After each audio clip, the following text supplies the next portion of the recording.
السلام عليكم شباب اولى ثانوي. النهارده هيبقى حصه مختلفه شويه عن كل الحصص، وده ان شاء الله هننزله باستمرار طول الترم، طول السنه ان شاء الله باذن الله.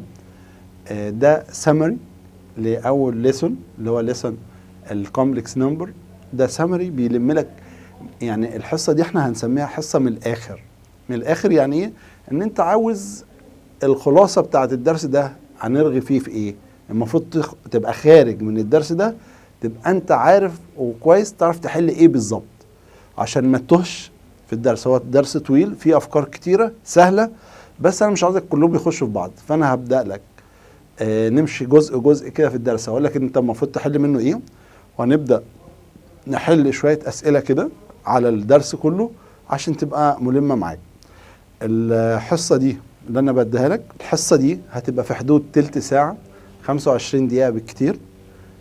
تبقى لما لك كل حاجه في الدرس ان شاء الله. بقى لما نيجي نعمل مثلا امتحان، فانا هجمع لك كل ده في فيديو واحد وهنزله لك كرفيجن.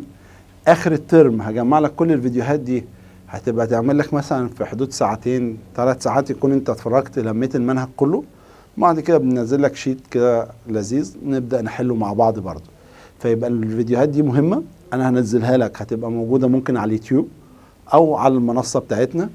كده كده انت مسجل معانا في المنصه، فانت هتشوفها هتبقى مفتوحه ليك ان شاء الله باذن الله. تمام.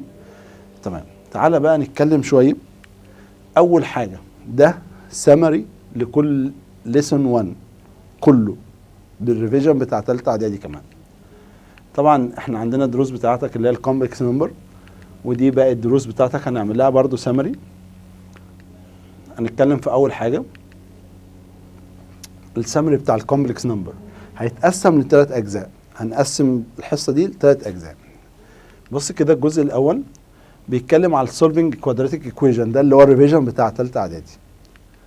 وهنا الكومبلكس نمبر، بعد كده الاوبريشن على الكومبلكس نمبر. ماشي. فانا هفكرك بالحصه بتاعتنا. اكيد انت اتفرجت على الحصه دي اونلاين او شفتها في السنتر، ما فيش ايا كان، بس انا هفكرك بيها بالراحه كده. ولما تيجي تتفرج عليها بعد شهر بعد شهرين قبل الامتحان، هتلم الدرس اكنك لسه شايفه حالا.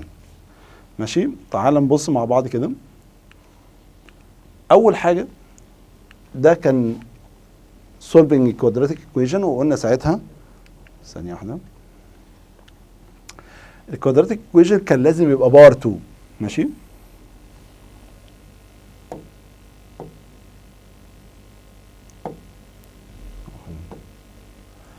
لازم يبقى باور 2.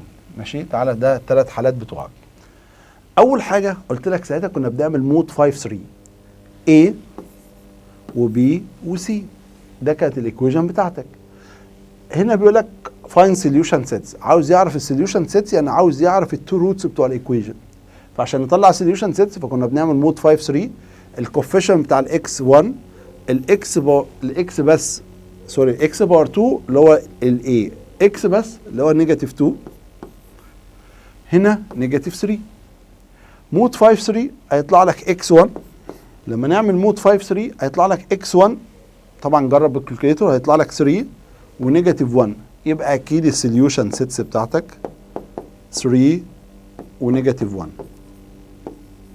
وده لو حبيت ترسمه جراف بيبقى عامل كده، هيبقى 3 عمل انترسكت عند الاكس اكسس عند 3، وده نيجاتيف 1. فده اللي احنا كنا بنتكلم فيه المره اللي فاتت.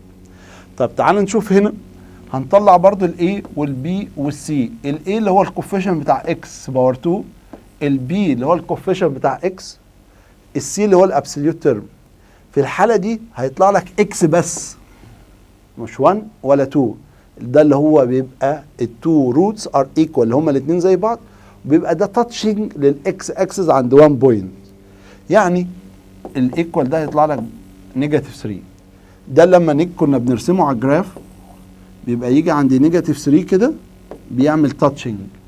فساعتها كنت باجي اقول لك السوليوشن سيتس بتاعتك نيجاتيف 3. ده كده بالنسبه للحاله الثانيه. الحاله الثالثه بتاعتك كانت اكس باور 2 بلس 3. لو اديت ده الناحيه الثانيه يبقى اكس باور 2 ايكوال نيجاتيف 3. يبقى ده باور 2 روت اه يا مستر لما يكون في الريل نمبر باور 2 يبقى ده يا مستر على طول تقول لي فاي. يعني ده لما نيجي كنا نرسمه على الجراف كان بيعمل انترسكت فوق كده، ما كانش يعمل انترسكت مع الاكس اكسس. وقلت لك ساعتها لما يكون اكس بار 2 بوزيتيف يبقى الكيرف باصص لفوق باصص لفوق باصص لفوق، لو اكس بار 2 نيجاتيف يبقى باصص لتحت. دي اول حاجه. هنا لما طلع سوليوشن سيتس فاي بيبقى الكيرف ما عملش انترسكت مع الاكس اكسس. ده كان ملخص اللي احنا اتكلمناه على الريفيجن بتاع ثالثه اعدادي، وده اللي انا كنت عاوزك تبقى فاهمه كويس. طيب تعالوا نبص بقى نحل كام سؤال عليه كده تاني. بص الاسئله دي كنا حليناها مع بعض برضه في الحصه ونفتكر مع بعض. هنا بيقول لك عندك كيرف اوف كوادراتيك فانكشن كات يعني قطع الاكس اكسس اند 2 بوينت عند 2 بوينت. يعني ده يا مستر ادي اكس ادي واي وادي اكس. الكيرف قطع اكس اكسس في 2 بوينت 2 0 يعني البوينت دي 2 و0 وبوينت نيجاتيف 3 و0. يبقى هنا السوليوشن سيتس قلنا ساعتها نيجاتيف 2 و2. في اختلاف في ده يا مستر طبعا عشان دي غلط. ليه يا مستر؟ عشان ده اوردرد بير، لكن الحل بتاعي الصح اللي هو سي. ماشي؟ وطبعا دي سوليوشن سيتس لكن دي اوردرد بير فما ينفعش. هنا السوليوشن سيتس بتاعت الايكويشن دي قلت لك ساعتها بنعمل مود 5 3 A وبي وسي. الكوفيشن بتاع الاكس 1 الكوفيشن بتاع اكس نيجاتيف 1. مفيش هنا سي بتحط لها 0. فعملت مود 5 3. جرب كده على الكالكوليتر شوف هتطلع كام. يا مستر هتطلع لي 1 و0 يبقى السوليوشن سيتس 1 و0. هنا يا مستر دي هتروح الناحيه الثانيه يبقى اكس باور 2 ايكوال نيجاتيف 3. لما اروح ده هنا الباور 2 راح الناحيه الثانيه بروت بس تحت الروت نيجاتيف وده في الريل نمبر. ادام في الريل نمبر يبقى السوليوشن سيتس بتاعتك كام؟ فاي. يبقى انت السوليوشن سيتس بتاعتك فاي. ده كان كلام اول درس خالص. كان تاني حاجه الكومبلكس نمبر. تمام؟ الكومبلكس نمبر ده الجزء الثاني بقى ان احنا دخلنا يعني ايه كومبلكس نمبر. تعال نتكلم شويه على الكومبلكس نمبر ده عشان حاجات جميله جدا. الكومبلكس نمبر قلت لك اول حاجه النمبرز اللي عندك. ايه هي النمبرز اللي عندك؟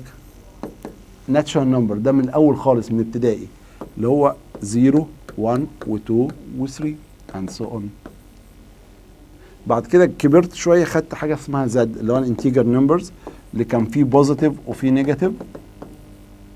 نيجاتيف 1 نيجاتيف 2 and so on. صح؟ ده الناتشورال نمبر وده الزد.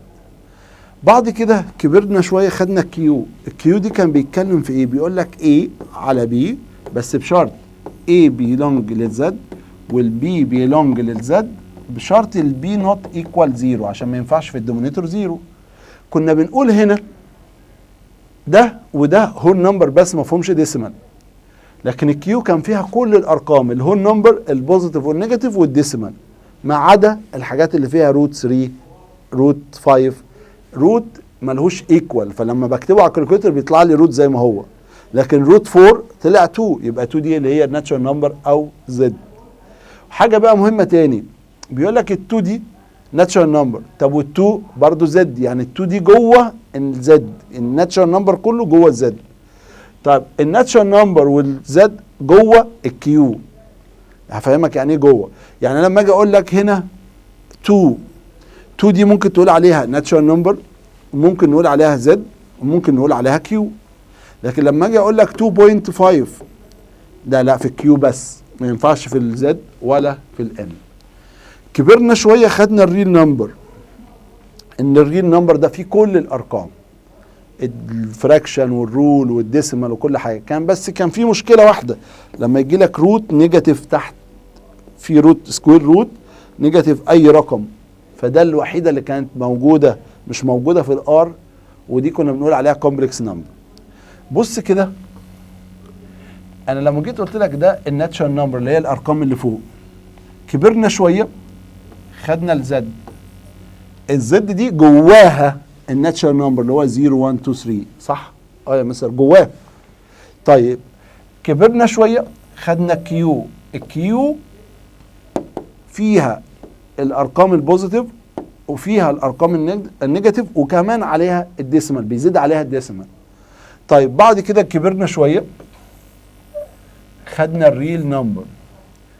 بعد الريل نمبر بقى حاجه اسمها كومبلكس نمبر. كومبلكس نمبر فيها كل الارقام دي، كومبلكس نمبر. والكومبلكس نمبر ده بيتميز بحاجه مهمه قوي، اللي هي كانت اي باور 2 ايكوال نيجاتيف 1. لو تفتكر الكلام ده اللي احنا قلناه في الحصه، اي باور 2 ايكوال نيجاتيف 1. تمام؟ طيب انا هاجي اسالك سؤال عشان الناس بتتلخبط في الحته دي جامد قوي.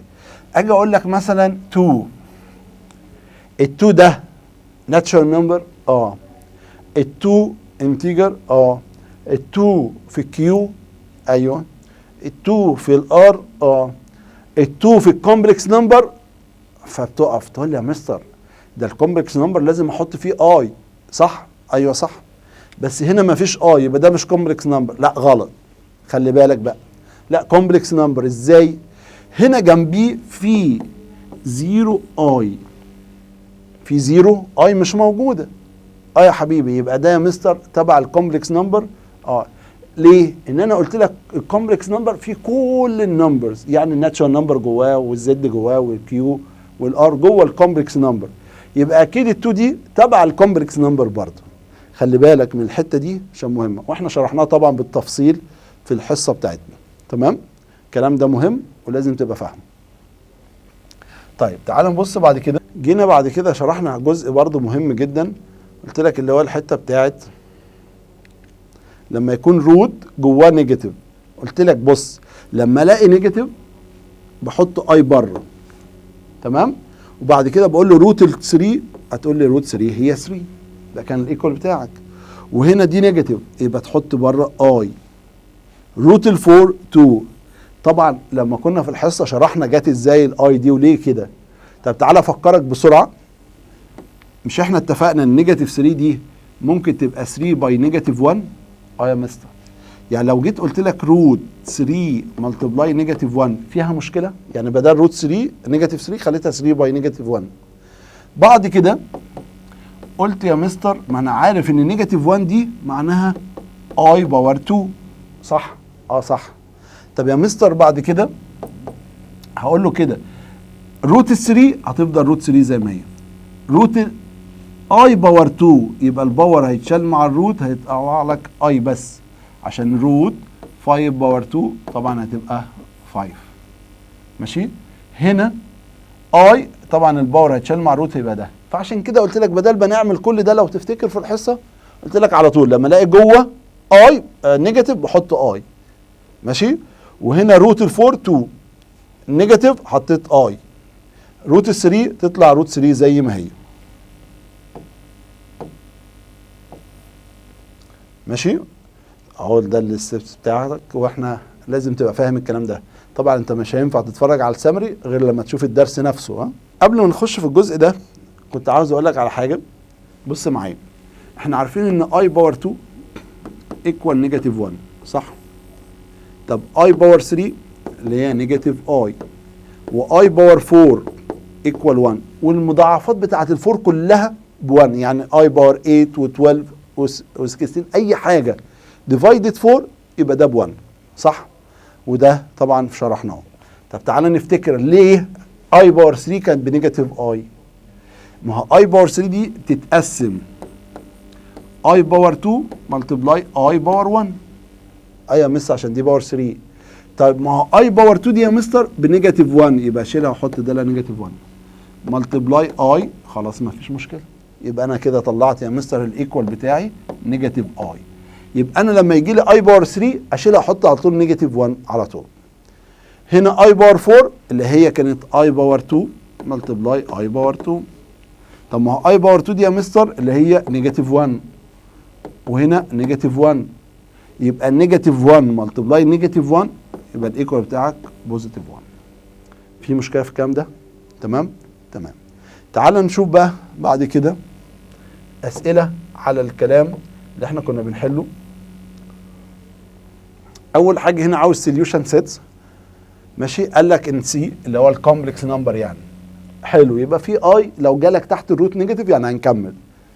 لو في الريل نمبر لو تحت الروت نيجاتيف مش هنكمل يبقى 5. طيب هنا يا مستر هنعمل ايه؟ بص معايا، دي ممكن تعملها مود 5 3 وممكن نحلها بستبس. تعال نحلها بستبس. مود 5 3 هيبقى الاي ب 1، البي ب 0، السي ب 64. طب لو عاوز ستيبس احل، اطلع الاكس لوحدها.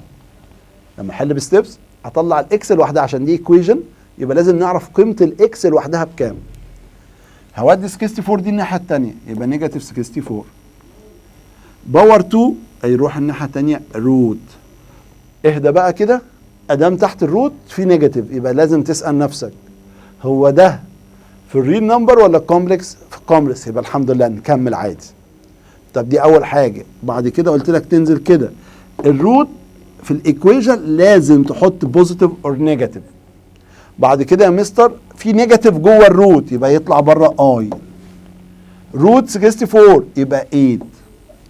يبقى سوليوشن سيتس بتاعتك بوزيتيف اور نيجاتيف 8 اي اللي هي هتبقى نمبر دي. ده كده سؤال على الكومبلكس نمبر.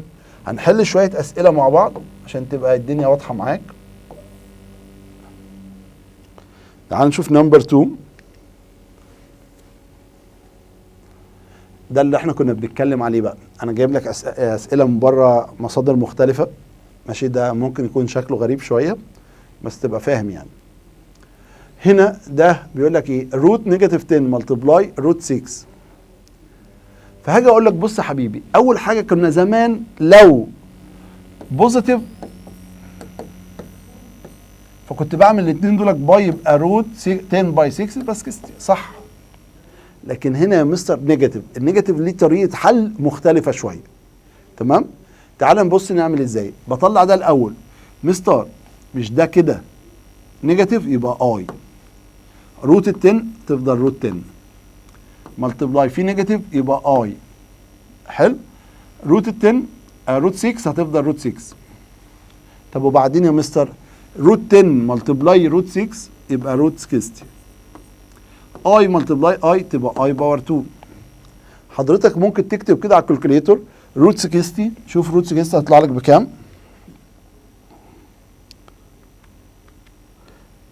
روت 60 هيطلع لك روت 60 ده اللي هو 2 روت 15. مستر ما في اي باور 2 هتحط نيجاتيف بس. تحط ايه؟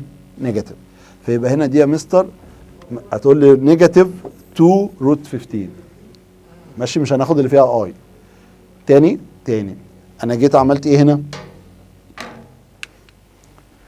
روت 10 ملتبلاي روت 6 اهو بقت روت 60 وهنا اي باور 2. اي باور 2 دي يعني نيجاتيف، يعني هحط نيجاتيف بس. وروت 6 اللي هي 2 روت 15 يبقى انا اخترت على طول 2 روت 15 بس بالنيجاتيف. تمام؟ ماشي. تعال نشوف سامبلز فورم تاني. بص السؤال ده.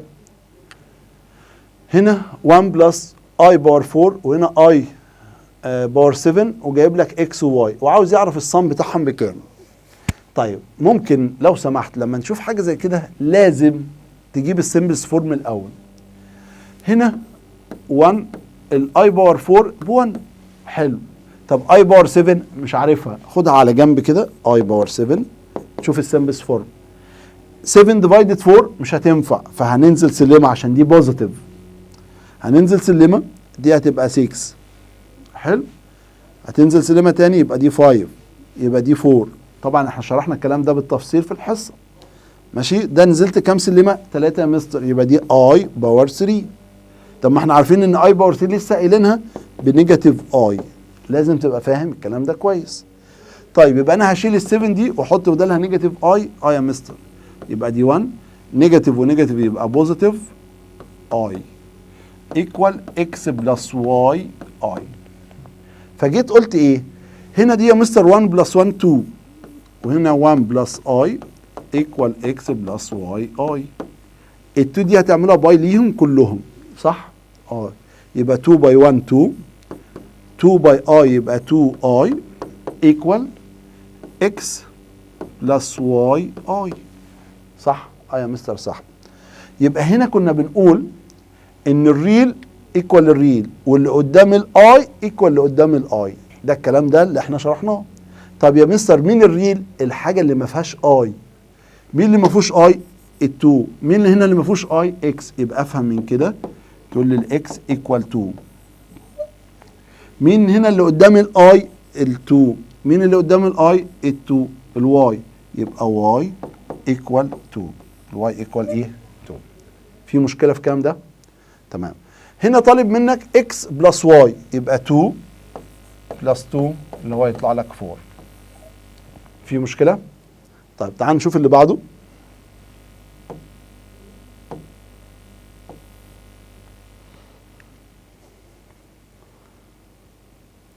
عاوز السمبلس فورم 1 على اي باور 45.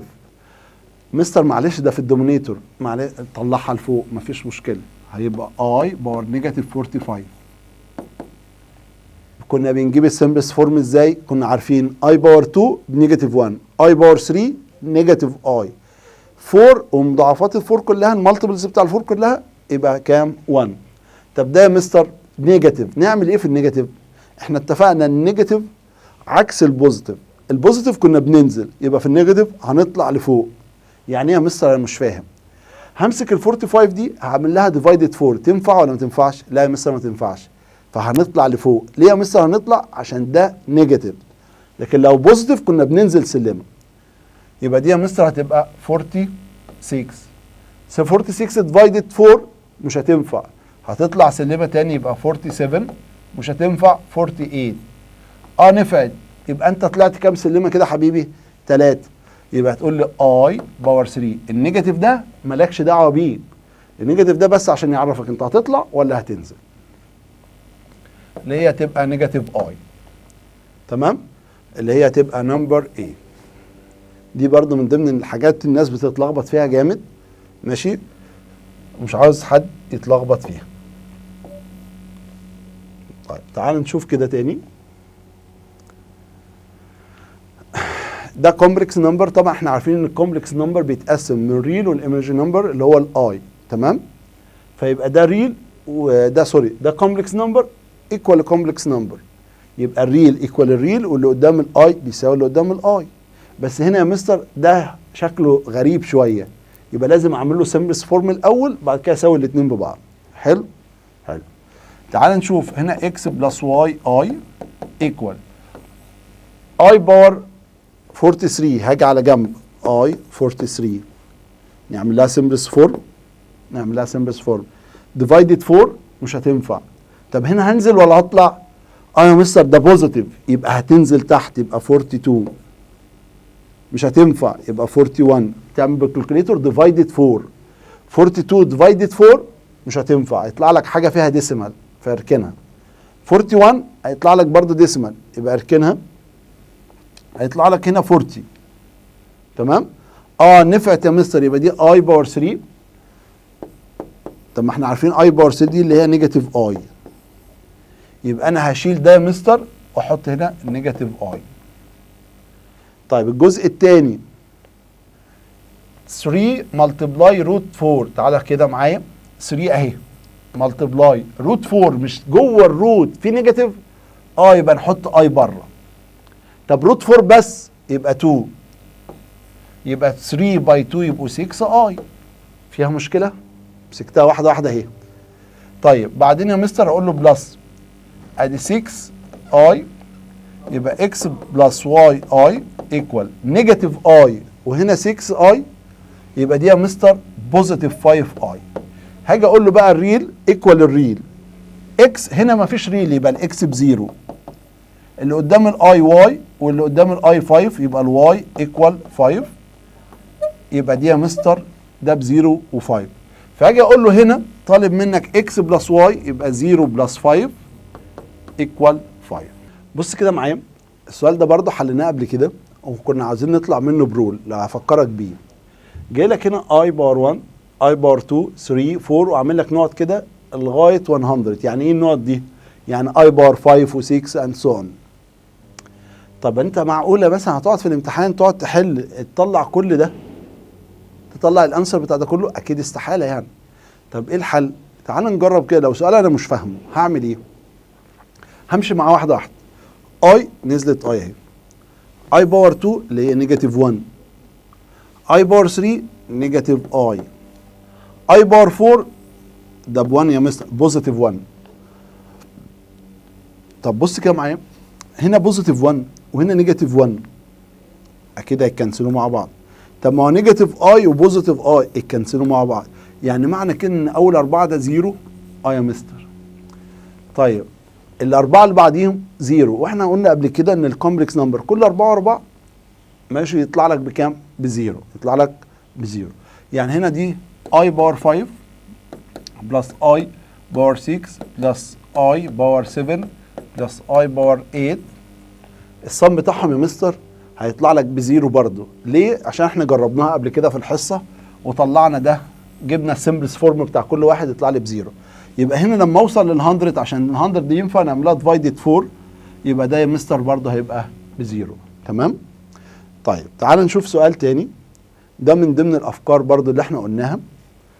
هنا ايه يا مستر؟ ده براكت 1 بلس اي، 1 بلس اي باور 2 باور 3 باور 4 ونقط لغايه 100، يعني انت هتكمل لغايه 100. تمام؟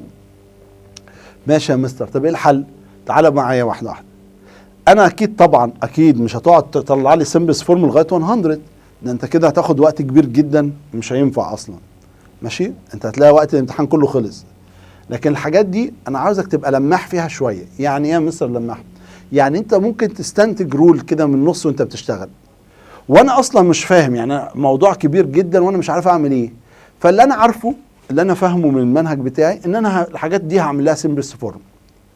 فجايب لي براكت ملتبلاي براكت ملتبلاي ملتبلاي لغايه 100، 100 براكت مع بعض. اكيد لو انا عملت لهم سمبلس فورم بعد كده عملت لهم باي، ده هياخد لي مني يومين مثلا. طب ايه الحل؟ تعال نمشي واحده واحده. ادي البراكت الاول 1 بلس اي، البراكت الثاني ملتبلاي 1 بلس اي باور 2 ده نيجاتيف 1، ملتبلاي 1 بلس اي باور 3 اللي هي نيجاتيف اي، هنا 1 بلس 1. طب ما تيجي واحده واحده كده، ده معمول ملتبلاي لارقام كتير كتير لغايه 100. طب ما تيجي بص كده، مش ده 1 وده نيجاتيف 1، مش ده معناه زيرو؟ معمول للبراكت ده باي، يا مستر ده باي 1 ماينس اي ملتبلاي 2 ملتبلاي كتير. طب ما كل البراكتس دي كلها معموله باي لزيرو، طب ما هو اي حاجه باي زيرو هتبقى بكام؟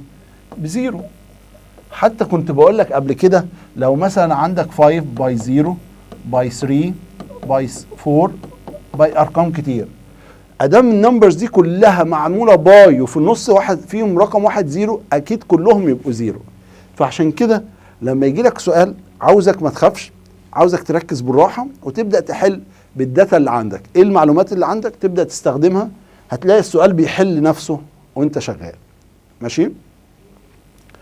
طيب تعالى بص كده معايا.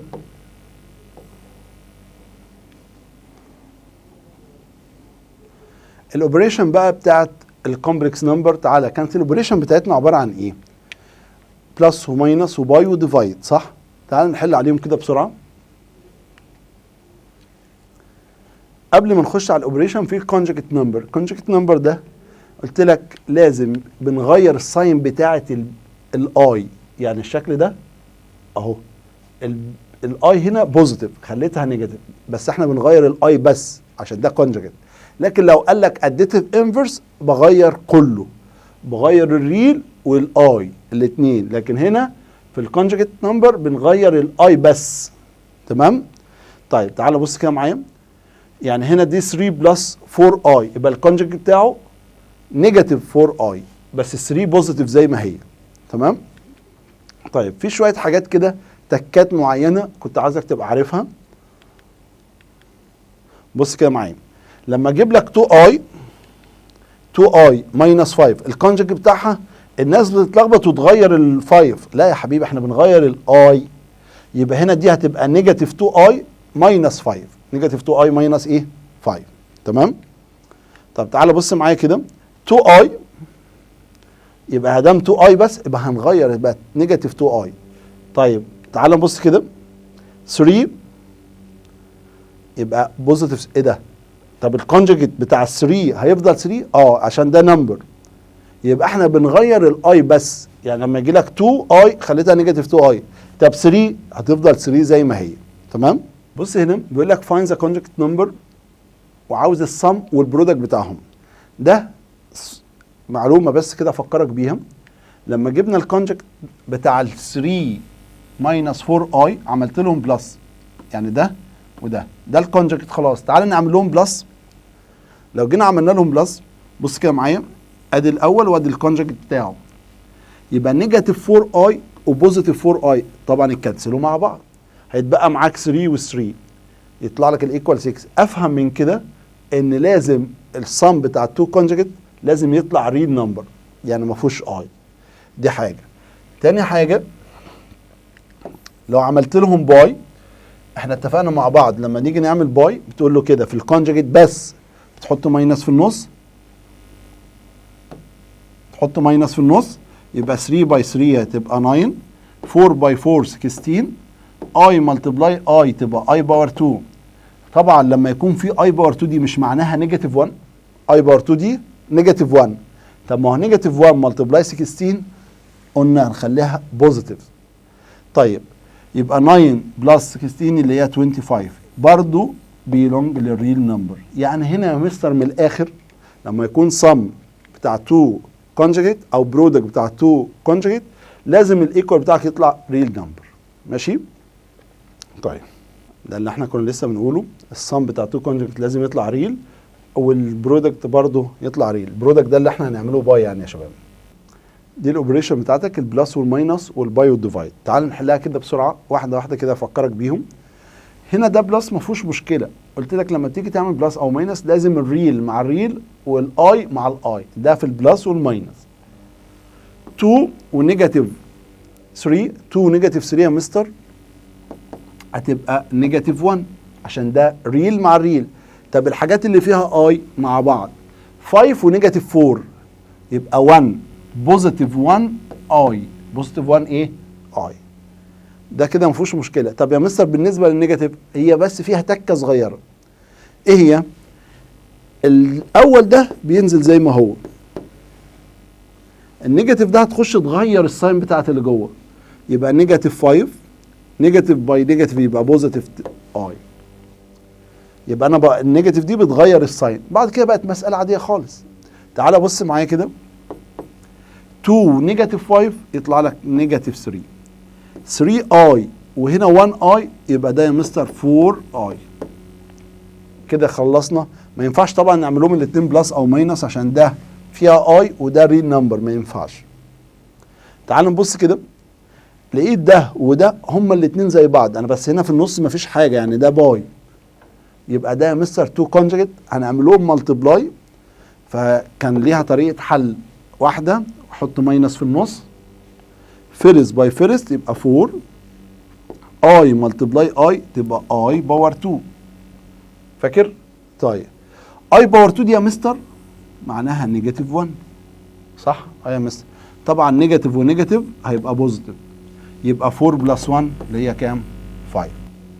يبقى هنا ده يا مستر في الكونجكت بس بنمسك الفيرست باي فيرست وسكند باي سكند. طب يا مستر لو هما الاثنين مختلفين مش كونجكت يبقى هعمل لهم باي. يا مستر تعالى بقى نشوف هنعمل باي ازاي. بص كده معايا، بمسك ال2 دي بعملها باي للبراكت كله، 2 باي 5 يبقى 10، 2 ملتبلاي نيجاتيف اي يبقى نيجاتيف 2 اي، 3 اي ملتبلاي 5، 3 اي ملتبلاي 5 يبقى بوزيتيف 15 اي. ركز بقى معايا في اللي جاي، 3 ملتبلاي اي بص كده هنا طبعا في 1 يبقى 3 باي نيجاتيف 1 يبقى نيجاتيف 3، اي ملتبلاي اي يبقى اي باور 2. فيها مشكله؟ لا. تعالى بقى بالراحه كده ونفتكر كنا بنعمل ايه. اول حاجه يا مستر اي باور 2 ده كنا بنكنسلها واقول لك غير الساين دي خليها بوزيتيف، يعني لو هي بوزيتيف اخليها نيجاتيف، طب لو هي نيجاتيف اخليها بوزيتيف. ليه؟ عشان اي باور 2 دي معناها نيجاتيف 1، وقلت لك ساعتها لما الاقي نيجاتيف 2 اي باور 2 نيجاتيف 3 سوري اي باور 2 دي يعني نيجاتيف 1 يبقى نيجاتيف 3 ملتبلاي نيجاتيف 1 يبقى بوزيتيف 3. فاحنا مش كل مره هنعمل بقى القصه دي، فهنعمل ايه؟ اي باور 2 بشيلها واغير الساين اللي قدامها على طول. بقى عندي هنا ريل وريل وفي اي واي، يبقى 10 و3 يبقى 13. نيجاتيف 2 وبوزيتيف 15 اي يبقى بوزيتيف 13 اي. يبقى ده الانسر بتاعك. فيها مشكله؟ طيب تعالى بص هنا، اي معموله باي للبراكت، يبقى الاي دي هتعملها باي هنا مره وهتعمل باي ده مره. اي باي 5 يبقى 5 اي. اي ملتبلاي نيجاتيف 3 اي يبقى النيجاتيف 3 اهي نزلت، واي ملتبلاي اي تبقى اي باور 2. مستر اي باور 2 اهي اشيلها واخلي دي بوزيتيف، يبقى الايكوال النهائي 5 اي بلس 3. ده كان ملخص للكلام بتاع الاوبريشن كله. ماشي؟ ناقص اخر حاجه في الاوبريشن بتاعتك اللي هو الديفايد، وقلت لك ساعتها ممكن نعمله بالكالكوليتور، بس هفكرك برضو كنا بنعملها ازاي. ما ينفعش يبقى عندنا في الدومينيتور يبقى فيه اي، ده ما ينفعش، حتى لما تيجي تعملها بالكالكوليتور مش هيطلع لك تحت في الدومينيتور اي. فممكن تعملها سمبلس فورم بالكالكوليتور، بتكتبها عادي مود 2 اللي هو تختار كومبلكس وبعد كده تعملها. بس انا هفهمك جات ازاي. اول حاجه لما تلاقي في الدومينيتور اي بعمل ملتبلاي الكونجوجيت بتاع الدومينيتور مش اللي فوق، بتاع اللي تحت بس، ماليش دعوه باللي فوق. الكونجوجيت بتاع ده 3 ماينس اي وفوق 3 ماينس اي. طيب بعدين يا مستر اللي فوق ملتبلاي ليهم، فبقول له 10 ملتبلاي، لازم احط براكت كده عشان هم 2 تيرم. ده وده لما تيجي تعمل الاثنين دولك باي، ده يا مستر كونجوجيت يبقى احط ماينس في النص، صح؟ تمام. 3 باي 3 9 اي ملتبلاي اي تبقى اي باور 2. تمام. اللي فوق مالكش دعوه بيه خالص. تعالى تحت، اي باور 2 دي يا مستر مش معناها نيجاتيف 1؟ طب ما هو نيجاتيف هيبقى بوزيتيف، يبقى 9 بلس 1 يبقى كام؟ 10. كنسل ده مع ده يبقى الانسر 3 اي. طبعا ده لما تيجي تعمله بالكالكوليتر هيطلع لك برضه 3 ماينس اي.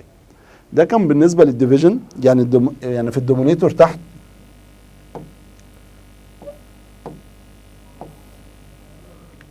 في الدومينيتور في اي. طيب تعالى بص بقى كده معايا، تعالى نحل شويه اسئله كده مع بعض، نلم الكلام اللي احنا كنا بنقوله ده. تعالى بص معايا، عاوز الكونجوجيت بتاع الرقم ده، قلت لك هنغير في الكونجوجيت، بنغير مين؟ الكوفيش بتاع الاي بس. هنا يا مستر 3 اي يبقى نيجاتيف 3 اي ونيجاتيف 4 تفضل زي ما هي، يبقى بنغير الاي بس. لكن لما يجي يقول لك اديتيف انفرس بنغير الاثنين، يعني كله بيتغير. يعني هنا يا مستر دي هتبقى نيجاتيف، دي بوزيتيف 4 يبقى نيجاتيف 4، دي هتبقى بوزيتيف 7 اي اللي هي رقم بي برضه. يبقى ده الفرق بين الكونجوجيت والايه؟ الاديتيف انفرس. طب هنا عاوز كونجوجيت بتاع نيجاتيف 8، ايه ده يا مستر؟ هيبقى نيجاتيف 8 برضه. ليه؟ عشان دي ما فيهاش اي، ادام ما فيهاش اي هتفضل زي ما هي. تمام؟